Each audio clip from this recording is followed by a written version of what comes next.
ನಮ್ಮ Sahyadri news channel ಅನ್ನು YouTube, Facebook ಹಾಗೂ ಇನ್ಸ್ಟಾಗ್ರಾಂನಲ್ಲಿ ನೋಡಿ.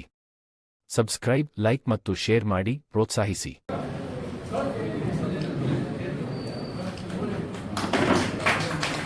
ಕರ್ನಾಟಕ ರಾಜ್ಯ ರೈತ ಸಂಘಕ್ಕೆ ಎನ್.ಡಿ. ಸುಂದರೇಶ್, ಕರ್ನಾಟಕ ರಾಜ್ಯ ರೈತ ಸಂಘಕ್ಕೆ, ಹಸಿರು ಸೇನೆಗೆ, ರೈತ ಮಹಿಳೆಯರಿಗೆ, ಎನ್.ಡಿ. ಸುಂದರೇಶ್ ಅವರಿಗೆ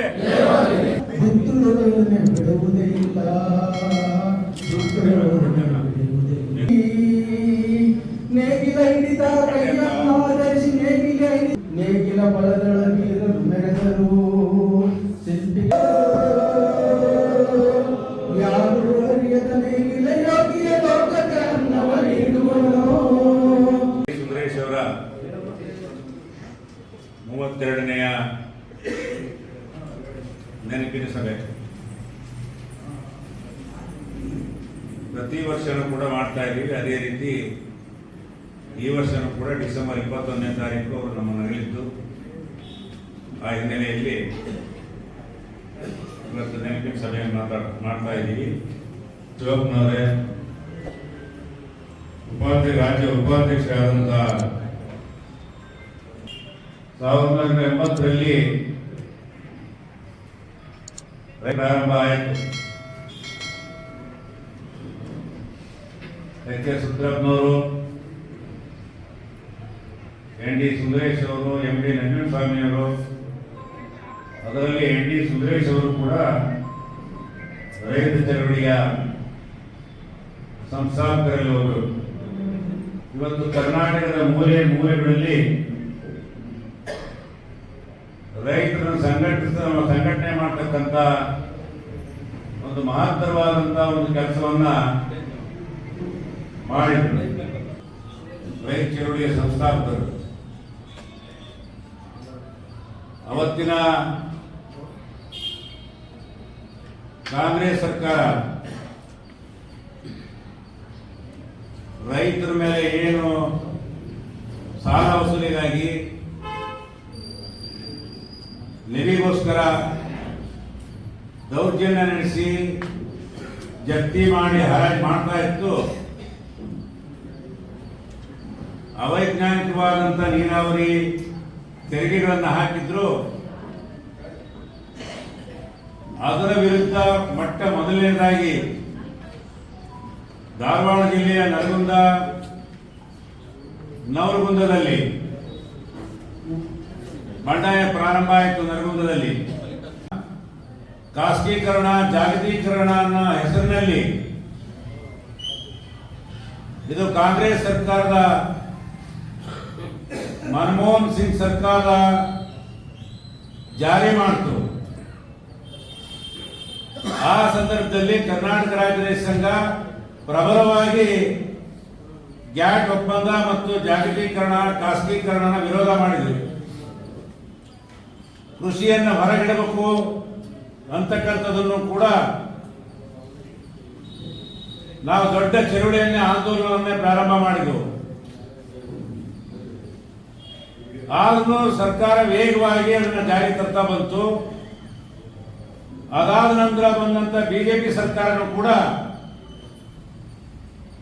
ಸ್ಪರ್ಧೆ ಹಿಡಿದು ಮತ್ತು ಕೂಡ ಅದನ್ನೇ ಮುಂದುವರ್ಸ್ಕೊಂಡು ಬಂದರು. ಬಿಜೆಪಿ ಸರ್ಕಾರನೂ ಕೂಡ ಇವತ್ತು ರೈತರು ಭೂಮಿಯನ್ನು ಕಳ್ಕೊಳ್ತಕ್ಕಂಥ ಪರಿಸ್ಥಿತಿ ಬಂದಿದ್ದಾರೆ. 3 ಕೃಷಿ ಕಾಯ್ದೆಗಳನ್ನ ಕೇಂದ್ರ ಸರ್ಕಾರ ಜಾರಿ ತಂದಿತ್ತು, ರೈತ ವಿರೋಧಿ ಕೃಷಿ ಕಾಯ್ದೆಗಳನ್ನ. 14 ತಿಂಗಳು ಐತಿಹಾಸಿಕ ಡೆಲ್ಲಿಯಲ್ಲಿ ಚಳವಳಿ ಮಾಡಿ 3 ಕೃಷಿ ಕಾಯ್ದೆಗಳನ್ನ ವಾಪಸ್ ಪಡಿತಕ್ಕಂಥ ಕೆಲಸ ಆಯಿತು. ಬಿಜೆಪಿಯ ಪ್ರಧಾನಮಂತ್ರಿ ನರೇಂದ್ರ ಮೋದಿ ಅವರನ್ನ ರೈತರು ಮಣಿಸಿರ್ತಕ್ಕಂಥದ್ದು ಭಾರತ ದೇಶದಲ್ಲೇ ಇತಿಹಾಸ ನಿರ್ಮಾಣ ಮಾಡಿತು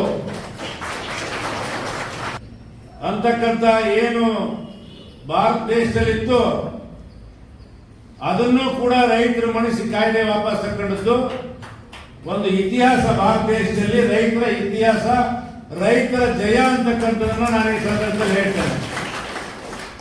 ಅದಕ್ಕೆ ಪೂರಕವಾಗಿ ಇವತ್ತು ಕರ್ನಾಟಕದಲ್ಲಿ ಬಿಜೆಪಿ ಸರ್ಕಾರ ತಂದಂತ 3 ಕೃಷಿ ಕಾಯ್ದೆಗಳು ಇವತ್ತಿನ ತನಕ ಬಿಜೆಪಿ ಸರ್ಕಾರನೂ ವಾಪಸ್ ತೆಗಿಲಿಲ್ಲ. ಚಳವಳಿ ಮಾಡಿದ್ರೆ ಕಾಂಗ್ರೆಸ್ ಪಕ್ಷ ಚುನಾವಣಾ ಪ್ರಣಾಳಿಕೆ ಹಾಕಿತ್ತು, ನಾವು ವಾಪಸ್ ತೆಗಿತೀವಿ ಅಂತ ಹೇಳಿ. ವಾಪಸ್ ತೆಗಿತೀವಿ ಅಂತ ಹೇಳಿದ್ರೆ ಇವರು ಕೂಡ ವಾಪಸ್ ತೆಗೆದಿಲ್ಲ.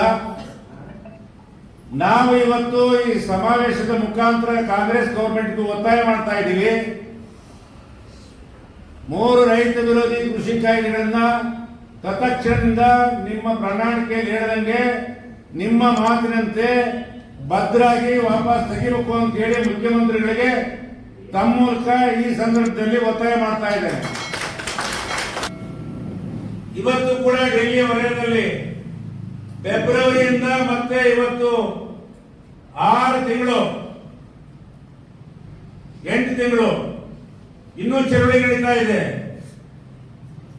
ಏನ ಚಳವಳಿ ನಡೀತಾ ಇದೆ? ಅವತ್ತು 14 ತಿಂಗಳು ಚಳವಳಿ ಮಾಡಿದಂತ ಸಂದರ್ಭದಲ್ಲಿ ಕೃಷಿ ಕಾಯ್ದೆಯನ್ನು ವಾಪಸ್ ತರತಕ್ಕಂತ ಸಂದರ್ಭದಲ್ಲಿ ಕೇಂದ್ರ ಸರ್ಕಾರ ಒಂದು ಲಿಖಿತ ಭರವಸೆ ಕೊಟ್ಟಿತ್ತು. ಎಂಎಸ್ಪಿ ಜಾರಿ ಮಾಡೇ ಮಾಡ್ತೀವಿ, ಎಂಎಸ್ಪಿ ಕಾನೂನಾತ್ಮಕವಾಗಿ ಜಾರಿ ಮಾಡ್ತೀವಿ ಅಂತ ಹೇಳಿ, ವಿದ್ಯುತ್ ಶಕ್ತಿ ಖಾಸಗೀಕರಣ ಮಾಡಲ್ಲ ಅಂತ ಹೇಳಿ. ಇವತ್ತು ತುರ್ತು ನಾನು ಕೇಂದ್ರ ಸರ್ಕಾರಕ್ಕೆ ಒತ್ತಾಯ ಮಾಡ್ತಾ ಇದ್ದೇನೆ. ರೈತರು ಚಳವಳಿ ಮಾಡತಕ್ಕಂಥವ್ರ ಮೇಲೆ ಮೊನ್ನೆ ನಡೆದಿರ್ತಕ್ಕಂಥ ಹಲ್ಲೆ, ಅಶ್ರುವಾಯು, ಲಾಠಿ ಪ್ರಯೋಗವನ್ನ ಈ ಸಮಾವೇಶ ಖಂಡಿಸ್ತದೆ. ರೈತರ ಮೇಲೆ ದೌರ್ಜನ್ಯ ಮಾಡತಕ್ಕಂಥದ್ದು ಯಾವುದೇ ಕಾರಣಕ್ಕೂ ಕೂಡ ಸಹಿಸಲಿಕ್ಕೆ ಸಾಧ್ಯ ಇಲ್ಲ. ಅವರಿಗೆ ಬೆಂಬಲವಾಗಿ ಕರ್ನಾಟಕದ ಸಂಯುಕ್ತ ಕಿಸಾನ್ ಮೋರ್ಚಾನು ಕೂಡ ನಾವು ಚಳವಳಿಯಲ್ಲಿ ಪಾಲ್ಗೊಳ್ತೀವಿ ಅಂತಕ್ಕಂಥದ್ದನ್ನು ಕೂಡ ಮೊನ್ನೆ ತೀರ್ಮಾನ ಮಾಡಿದ್ದೀವಿ. ಮುಂದಿನ ದಿನಗಳಲ್ಲಿ ನಾವು ಕೂಡ ಚಳವಳಿಯಲ್ಲಿ ಪಾಲ್ಗೊಳ್ತೀವಿ.